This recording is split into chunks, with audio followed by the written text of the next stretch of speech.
목차는 이렇게 구성이 되어 있고요. 또 통계를 보시면은 우리가 일반적으로 저작권 산업이라고 말하는 것들 중에서 소프트웨어나 데이터베이스, 즉 컴퓨터 프로그래밍 관여되는 그런 영역에서의 어떤 산출의 구성비가 가장 높은 걸 볼 수가 있습니다. 우리가 뭐 흔히 알고 있는 다른 뭐 좀 유명한 부분들에 있어서도 그 비중이 그렇게 크지는 않고요. 그런 측면에서 보면은 이 컴퓨터 프로그램에 대한 어떤 그 저작권 문제에 대해서는 상당히 중요성이 있다라고 볼 수가 있을 것 같습니다. 그래서 그 피해액도 이렇게 보시면 알 수가 있으시고요. 재밌는 점은 불법 복제율은 감소가 하고 있는데요. 점점 피해액이 증가가 되고 있습니다. 그래서 이걸 어떻게 볼 수 있냐라면은 침해되는 양 자체는 줄어들지만은 그 침해가 되는 대상의 가액이 상당히 점점 고가가 되는 것이 아닌가. 즉 어떤 개인적인 침해보다는 이제 점점 산업화되고 좀 기업화되는 그런 경향이 있는 것으로 일단 판단이 되고 있습니다. 그래서 이 산업에서 이제 소프트웨어 산업이라고 하는 이런 큰 비중을 차지하는 이 산업에서 결국 컴퓨터 프로그래밍이 핵심이고요. 그다음에 개발 과정에서 기술이나 비용 그리고 노력이 가장 집약적으로 투입이 되는 영역이라고 볼 수가 있을 것 같습니다. 그럼 왜 정확하게 저작권 침해 판단을 해야 되는 것이 중요한가 살펴보면은 일반적으로 저작권 분쟁이 있게 되면은 여기 보시는 것처럼 이러한 문제점들이 발생을 하고 있습니다. 뭐 다른 부분들도 마찬가지긴 한데요. 저는 사실 이 낙인 효과에 대해서 상당히 좀 비중이 있게 생각을 하고 있습니다. 꼭 프로그램 부분이 아니라고 하더라도요. 일반적으로 가수가 A라는 가수가 표절을 했다라고 기사가 한번 뜨면은 나중에 그것이 무혐의가 됐다라는 조그만 토막 기사가 떴다라고 하더라도 그 가수는 평생 표절 가수로 낙인이 찍히거든요. 어떤 그러한 이미지가 결국 이 산업에서도 마찬가지로 연결되는데요.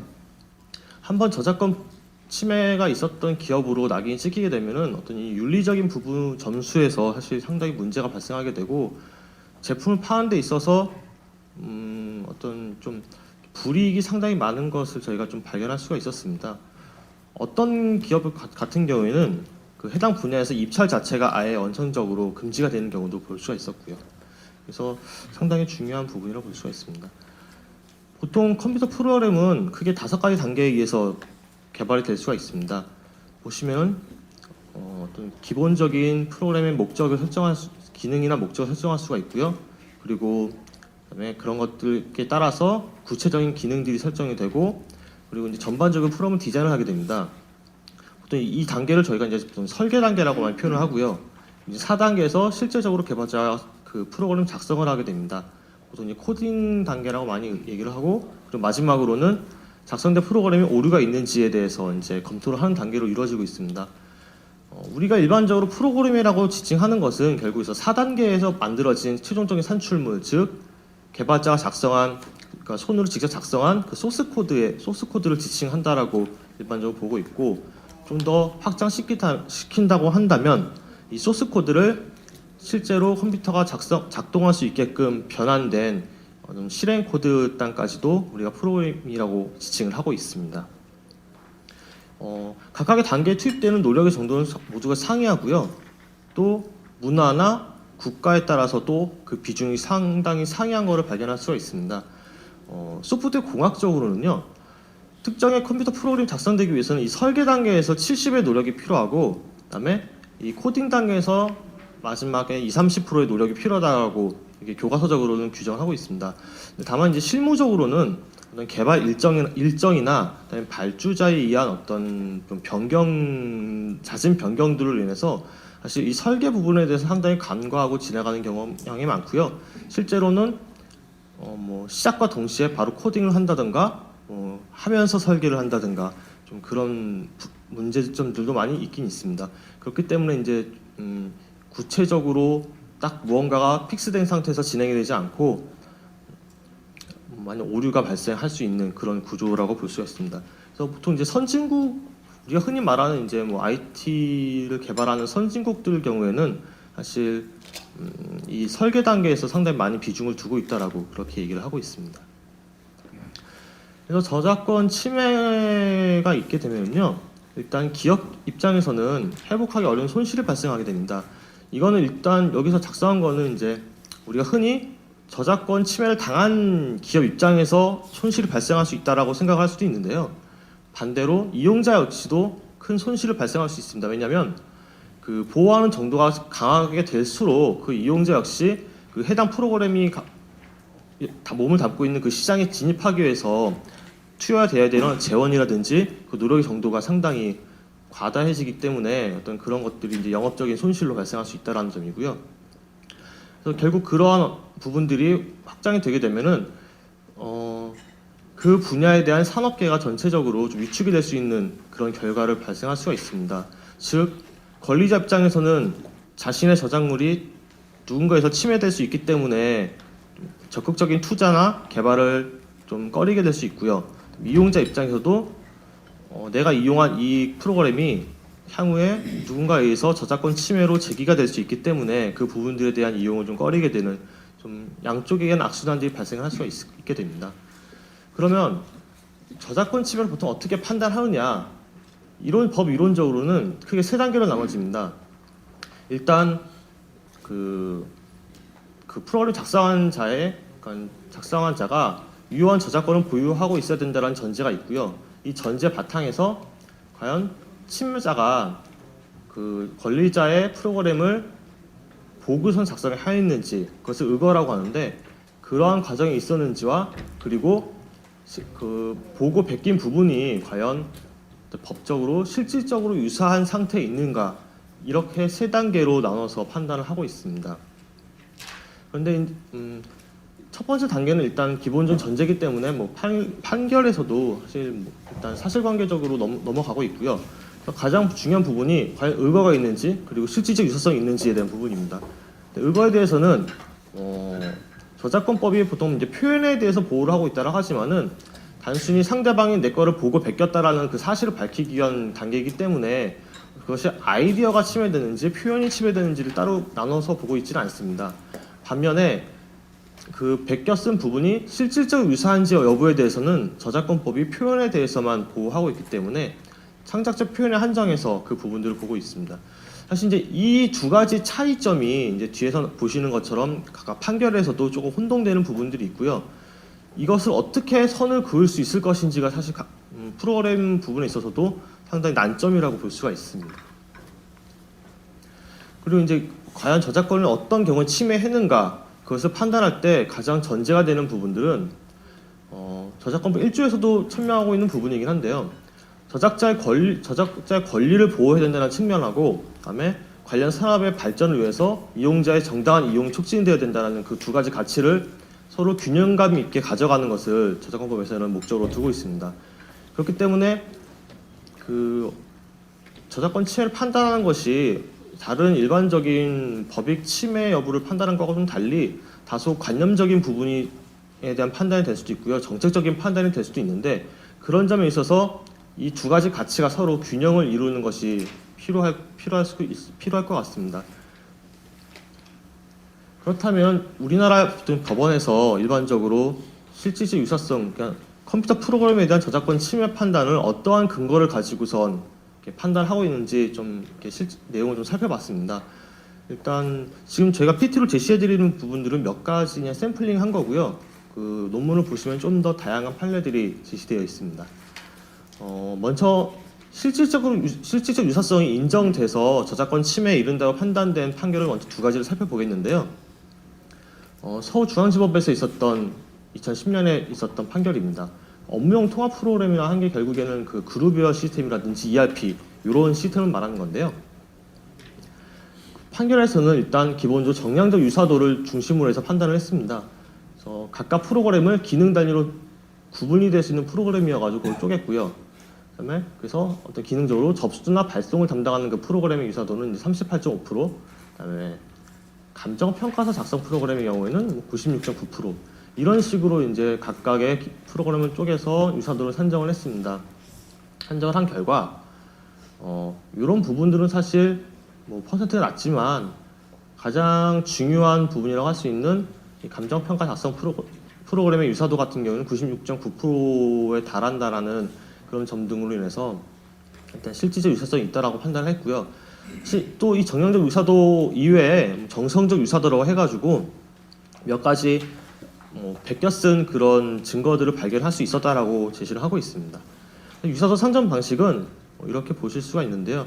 한마디로 말해서 전체 프로그램의 중에서 완전히 동일하거나 그리고 유사하다고 볼 수 있는 부분이 전체에서 몇 %에 해당하는지 그렇게 산정을 방식을 가져왔었습니다. 이 코어 뱅킹 사건도 동일한 게 이제 실질적 유사성이 있는 것으로 판결된 사건인데요. 요 앞에 정량적 유사도 산정 방식을 보시면 사실 이 케이스 같은 경우에는 프로그램 언어가 달라서 직접 비교를 하지 못했고요. 호출 관계 그래프라고 하는 서로 이제 프로그램이 서로를 이렇게 불러 들어오는 그런 그 관계도를 가지고서 유사도를 산정을 했습니다. 그래서 그 소스 코드 중에서 호출 관계 그래프가 서로 유사한 정도가 50%가 이상이 되는 그러한 각각의 파일들이 전체 몇 프로에 해당하는지 그렇게 산정을 했습니다. 그래서 앞에의 경우가 조금 또 상이한 부분인데요.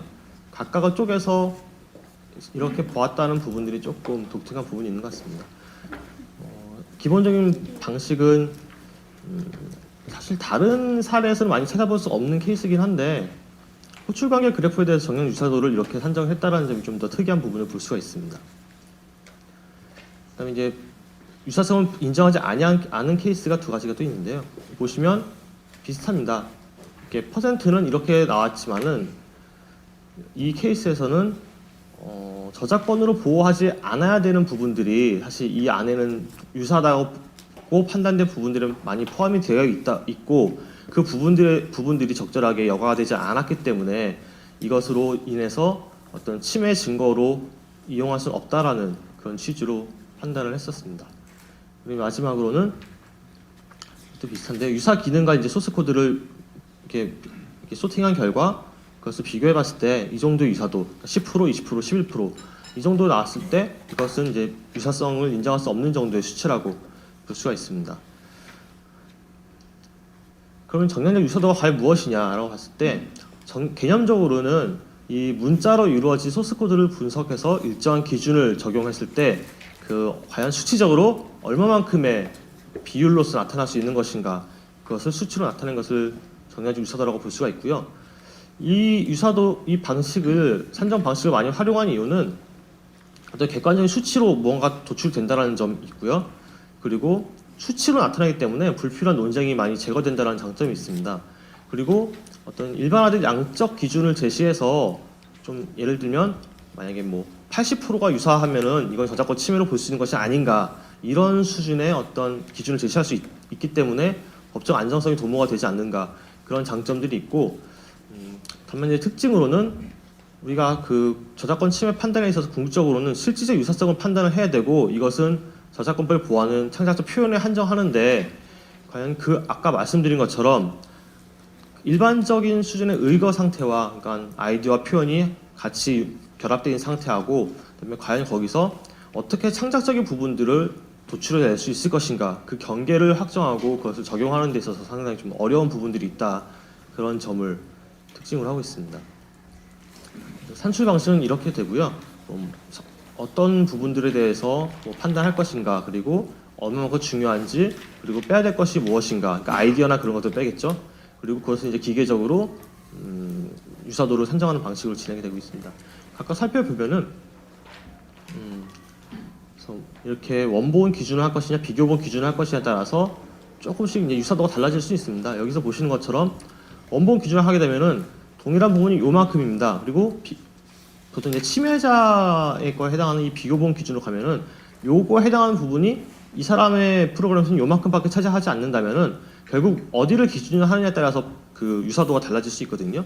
이런 부분들은 이제 단순히 침해 여부를 판단할 때는 크게 문제가 되지 않더라도 향후에 민사에서 이제 손해배상 가액을 산정한다든가 그런 경우에 있어서는 문제가 될 수 있는 부분이라고 생각하고 있습니다.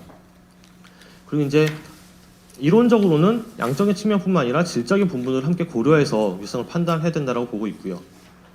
그리고 그다음에 저작권법에서 보호하지 않는 부분들에 대해서는 이제 그것들을 제거해야 되는 그런 절차들을 갖고 있습니다. 그리고 과연 이제 그것들이 과연 어떻게 기계적으로 공학적으로 산정이 될 수 있을 것인가? 그러면 그 기준을 어떤 줄 단위로 할 것인가 아니면 단어에 해당하는 토큰 기준으로 할 것이냐 이런 부분들도 얼마만큼의 유사성을 갖고 있을 때 그건 과연 유사하다고 볼 것이냐 이런 부분들이 아직까지 크게 정리가 되지 않은 상태라고 볼 수가 있습니다. 그러면 이러한 방식에 대해 살펴보면요, 우리나라의 경우에는 판결에서 보는 것처럼 미국에서 보통 이제 일반적인 실질적 유사성 판단 테스트라고 볼 수 있는 뭐 추상화, 여과, 비교로 이루어진 3단계 테스트를 적용하고 있는 것을 볼 수가 있고요.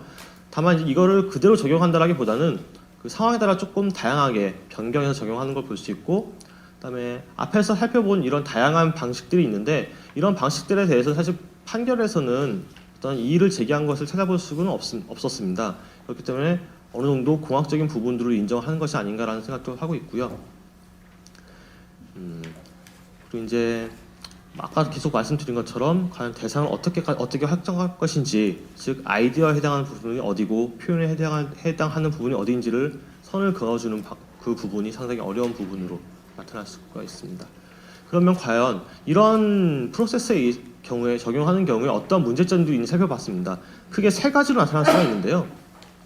첫 번째는 이제 그 3단계 테스트에 내재된 문제점인데, 과연 여기서 이 내재된 문제점이라는 거는 여과를 이제 하게 되면은 남는 걸 보통 이제 코어라고 얘기를 합니다. 그 부분들만 가지고 비교를 하게 되는데, 과연 최근엔 동양이 뭐 자동화 툴도 있고 어떻게 오픈 소스를 활용하기 때문에 이런 부분들은 결국 비교 대상에 제외가 돼야 됩니다. 그러면 뭐 극단적으로 이런 것들을 주로 사용하고 개발자가 이런 오픈 소스 등을 연결하는 정도만 코딩을 했다라고 칠 때 여과를 하게 되면은 결국 남는 코어 부분은요, 프로그램도 아니고 결국 뭐 일부 코딩 라인에 불과하게 됩니다.